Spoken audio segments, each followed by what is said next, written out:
Olá, vamos começar o nosso bate-papo filosófico.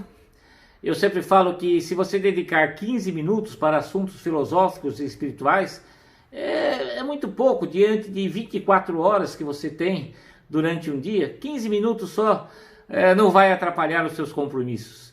E sempre que você participa desses bate-papos, abre a sua mente para novos conhecimentos, faz com que você pense fora da caixa, sempre com criatividade, colaboração e muita compaixão. Nós estamos no Facebook, no Instagram, no YouTube, no nosso site. Vá lá, tem todos os endereços aqui embaixo, se inscreva. O tema de hoje é um tema muito bonito. Nós iremos falar sobre Pitágoras e o primeiro raio, a chama azul da grande fraternidade branca. Pitágoras não faz parte do primeiro raio. Ele é uma das encarnações de Kuthumi. Kuthumi é o mestre do segundo raio e ele, na verdade, por que eu vou falar do primeiro raio hoje? Porque Pitágoras deixou um livro chamado Versos de Ouro e nesses Versos de Ouro tem 10 princípios que Pitágoras considera essenciais para que você se torne um mestre. E como o primeiro raio, ele é o responsável pela formação de mestres, ou seja, ele vai formar 144 mil mestres ascensionados que irão fazer parte da grande fraternidade branca. Na verdade, a grande fraternidade já tem 144 mil mestres, só que eles vieram de Vênus. A função deles é ajudar os da Terra a substituírem eles na grande fraternidade, porque Vênus já é muito mais evoluída, eles estão aqui para nos ajudar. Então, Pitágoras é do segundo raio, mas os Versos de Ouro têm os 10 princípios necessários para você se tornar mestre. Bom, falar de Pitágoras também é interessante, porque ele era um filósofo feminista. Além de matemático e também gostar de música, trabalhar muito a questão da saúde, ele foi um dos antecessores de Paracelso na farmacologia. Pitágoras era um filósofo feminista. Por quê? Quem o antecedeu foi uma mulher, a Temistocleia, que é profetisa, filósofa e matemática, e foi ela que deu várias instruções para Pitágoras. E quem depois o sucedeu foi também uma mulher, foi a sua esposa, a Melissa, que casou com Pitágoras quando o Pitágoras já tinha uma certa idade, e quando Pitágoras morreu queimado, foi ela que continuou a divulgação da escola pitagórica. Bom, vamos falar agora sobre o livro Versos de Ouro. O livro Versos de Ouro, de Pitágoras, tem um legado de grande valor para a humanidade. São 72 versos que expressam com clareza o compromisso que Pitágoras tinha com a vida cotidiana, promovendo uma transformação individual, ou seja, a verdadeira alquimia espiritual. Esse livro foi escrito há 2.500 anos atrás, mas ele ainda é muito atual. Ele é o caminho da autorregeneração individual. Por isso, se você ainda não leu esse livro, vá lá, baixe na internet, tem esse livro, leia esse livro.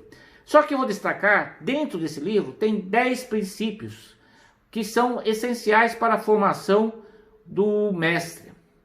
Por que formar mestre? Porque o primeiro passo é a mestria individual. Você tem que se tornar mestre de si mesmo. Quando eu falo que você tem que se tornar um co-criador, você tem que se tornar um mestre de si mesmo. O segundo passo depois é você se tornar mestre de uma família. E aí, quem sabe, depois se tornar o mestre de uma cidade, de um país, da humanidade, até que você se torna um mestre ascensionado, se torna um mestre universal. Logo no primeiro verso, Pitágoras fala sobre honrar, em primeiro lugar, os deuses imortais. Quem são os deuses imortais? Aqui eu estou falando dos deuses com D minúsculo. Os deuses imortais são exatamente os mestres ascensionados, aqueles que não precisam mais passar pelo ciclo de reencarnação, ou seja, eles são imortais. O segundo verso, ele fala que você tem que reverenciar ao juramento que fizeste. Que juramento é esse? Antes de você vir para a Terra, você assinou um contrato espiritual. Então você precisa reverenciar esse contrato, porque nesse contrato está o seu propósito universal, o seu propósito de vida, o acordo que você fez com o universo para viver aqui na Terra. E aí você fala assim, mas qual que é? Não me lembro. Por isso que é importante o quê? Você se autoconhecer.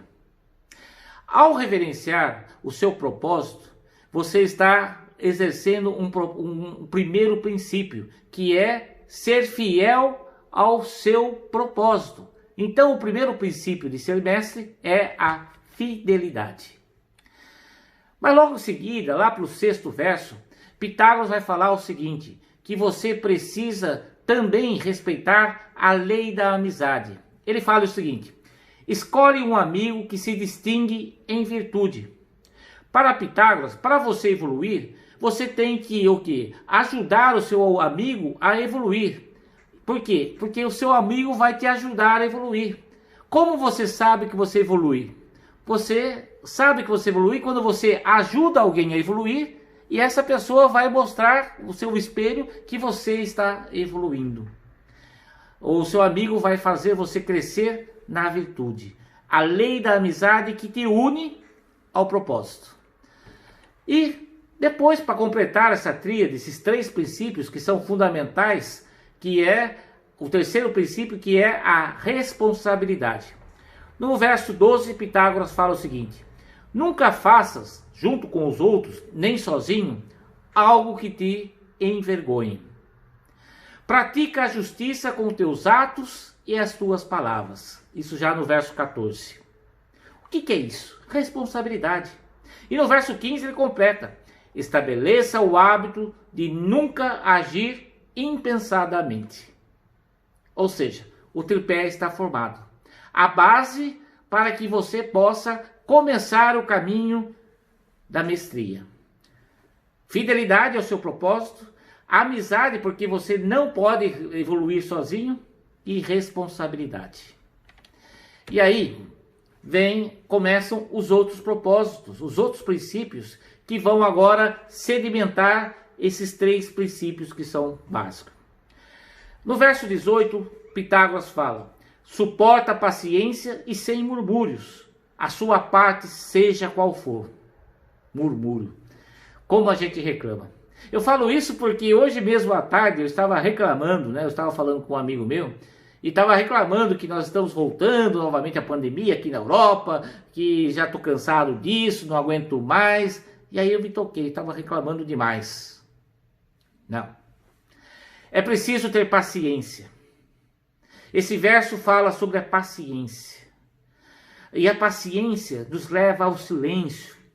O silêncio que nos levará à reflexão. E na reflexão a gente vai ter conflitos dos nossos polos opostos. E nesse conflito nós chegaremos à meditação.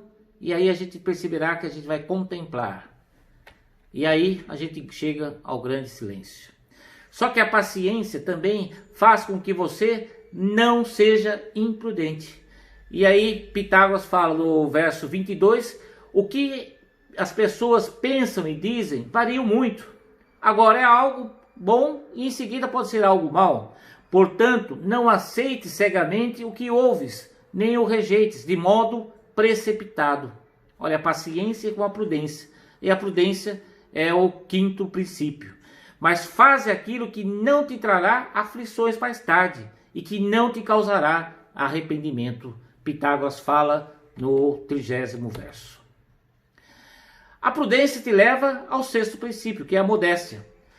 No 29º verso, Pitágoras fala, é próprio de um homem miserável agir e falar de modo impensado. No 31 ele fala, não faças nada que seja incapaz de entender. E no 32 ele fala, mas aprenda tudo que for necessário e desse modo terás uma vida feliz. Olha a modéstia aí. Mas o princípio que fortalece, o princípio que te faz ser mestre é o 7º. Não é por acaso que o número 7 são 7 dias da semana. Cada dia da semana representa um raio da grande fraternidade branca. No caso, o primeiro raio ele é equivalente ao domingo, porque a primeira roda é uma homenagem ao Pai. E domingo é o dia de você celebrar ao Pai. Então cada raio da Grande Fraternidade Branca faz parte de um dia da semana. Por isso que nós temos 7 dias, 7 rodas, e aí você vai começar a entender porque tem 7 sacramentos, por que são 7 sacramentos. Tem aquela brincadeira, né, que um gato tem 7 vidas e assim por diante. Pitágoras dá dicas para a saúde do corpo, alimentação com moderação, exercício físico, repouso da mente. Tudo isso para quê? Para que você tenha um corpo forte. E também ele fala sobre os 7 pecados capitais. Porque esses 7 pecados, na verdade, ele influencia o quê? O seu mundo psíquico. São os seus desejos inferiores. Mas, na verdade, você, como co-criador, você não vai se apegar aos 7 erros, e sim às 7 virtudes. Então, em vez de você falar da soberba, fala da humildade, que é o 10º princípio. Em vez de falar da avareza, que tal falar do altruísmo? Ao invés de falar da luxúria, por que não falar da sexualidade, da sensualidade, daquela que faz com que o ser humano mostre a sua pureza, o seu amor? Ao invés de falar da inveja, falar da bondade. Da gula, fale da temperança. Da ira, fale da paciência. E da preguiça, fale do trabalho com o amor. O 7º princípio é a fortaleza, é que forma os mestres. E um mundo bem melhor será construído por pessoas fortes. Pessoas que souberam passar por provações, deixaram de ser vítimas e são co-criadoras. Olha, a soma de 2 fracos não faz um forte. E nos versos de ouro, Pitágoras fala, grande parte dos versos de ouro fala sobre a fortaleza. Depois ele fala um pouco sobre a temperança, que é o 8º princípio. Ele fala no verso 44, recrimina-te pelos teus erros, alegra-te pelos seus acertos. O que é preciso? Você precisa ter temperança, saber equilibrar entre erros e acertos. Nós somos temperados, nós temos que ser temperados. Você não pode ficar só nos seus erros, você também não pode ficar só soberbo, achando que você é um... Não, equilibra. E o nono princípio é o respeito, né? Pitágoras fala no verso 48 que a fonte da natureza cuja evolução é eterna. A fonte da natureza cuja evolução é eterna. E qual que é a fonte da natureza? São os 4 elementos da natureza: água, terra, fogo e o ar. E aí, desses 4 elementos, nasce o que Pitágoras chamava o tetragrama sagrado, né? A tétrade sagrada. Essa tétrade sagrada é uma forma geométrica, é uma espécie de um triângulo. Então imagine aí um triângulo. Lá no ápice se coloca um ponto, depois se coloca 2, 3 e 4, formando um pirâmide, um triângulo. Esse um ponto que está no ápice significa o quê? O uno. E o uno representa a verdade suprema e absoluta. O 2 da segunda linha, os 2 pontos, representa a dualidade, os polos opostos do ser humano. E aí nasce a justiça, da qual você tem que equilibrar entre o feio ao belo, do mal ao bom e do pequeno ao grande, a justiça. A terceira linha são 3 pontos que unem o uno mais o 2, que é a dualidade. O uno mais a dualidade te dá a liberdade de ser. O uno, que é você, dentro de 2, né, de 2 pontos, que é a sua dualidade. E a quarta linha são 4 pontos. Esses 4 pontos representam o todo, né? Que é a composição do todo que você vive, que é quando você compreende o todo, que é a paz. Se você sobrar o 1 com o 2, com o 3, com o 4, irá dar 10. Por isso são 10 princípios. Pitágoras considerava isso muito importante para os seus discípulos compreenderem o processo de transformar-se mestre.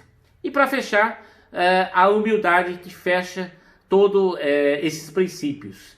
No verso 70, ele fala o seguinte: busque guiar-te pela compreensão divina. O que é a compreensão divina? O reino dos céus que está dentro de você. Essa compreensão é que deve orientar tudo em você. E olha que interessante, e nasce lá no átomo, no mundo subatômico, que a física quântica fala. E o último verso fala: serás divino e imortal, ou seja, o mestre ascensionado, e a morte não terás mais poder sobre ti.